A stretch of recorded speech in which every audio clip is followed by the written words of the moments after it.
થાકી ગઈ છું હવે, હારી ગઈ જિંદગીથી. સંબંધો સાચવતા સાચવતા જ પોતે વિખરાઈ ગઈ છું. બધાનું સારું કરવા છતાં મારી સાથે જ કેમ આવું થાય છે? હવે નથી સહન થતું. એવું લાગે છે ને કે હું એકલી જ છું. આ જગતમાં કોઈ છે જ નહીં મારું.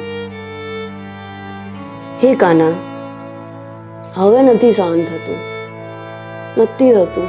મને માફ કરજે કાના. આ શરીર હું ત્યાગું છું. માધવ, હવે જીવવાની તાકાત નથી મારામાં, શક્તિ નથી. મને માફ કરજે.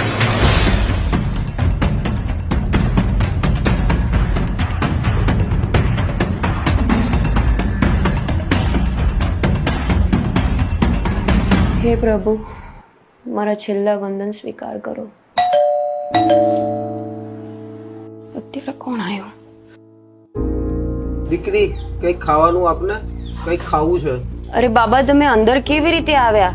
આમ દરવાજા ખખડાવીને ભીખ થોડી મંગાઈ? દીકરી, બહુ દૂરથી આવ્યો છું, બહુ જ ભૂખ્યો છું. તારા ઘરનો ચાંપો ખુલ્લો જો એટલે આવી ગયો હું અંદર. સારું, અહીંયા રહો, હું તમારા માટે કંઈક લઈ આવું.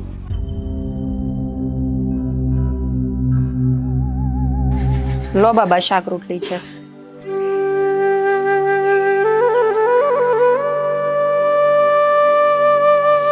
દીકરી, બહુ જ સારું કામ કર્યું છે તે આજે. ભગવાન તને હંમેશા ખુશ રાખે.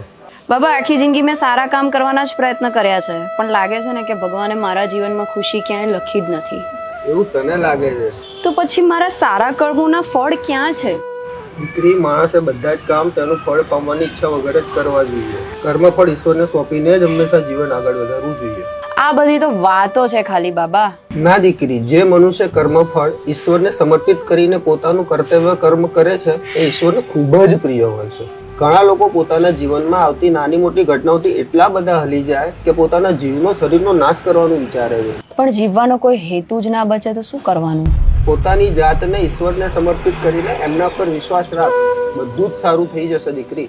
જો કોઈ સૌથી મોટો પાપી હોય અને એ પણ ઈશ્વરના દિવ્ય જ્ઞાનને પ્રાપ્ત કરવાનો પ્રયત્ન કરે ને તો એ પણ દુઃખોના સાગરને પાર કરી લે છે. તો પછી પ્રભુ ભક્તોનું તો શું કહેવું? તો પછી તમારા ઈશ્વર દુઃખ કેમ આપે છે? દુઃખ તો પોતાના કર્મ આપે છે. પણ હવે તો ઈશ્વર પરની શ્રદ્ધા ડગી ગઈ છે.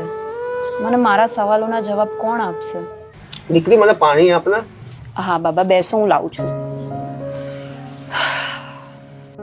વાત તો સાચી છે. શું ખબર પ્રભુ મને મજબૂત બનાવવા માંગતા હોય? મારા જીવનમાં મારા માટે જે ના સારા સંબંધો હોય એને દૂર કરીને મારું જ ભલું કરતા હોય? એકલતા આપીને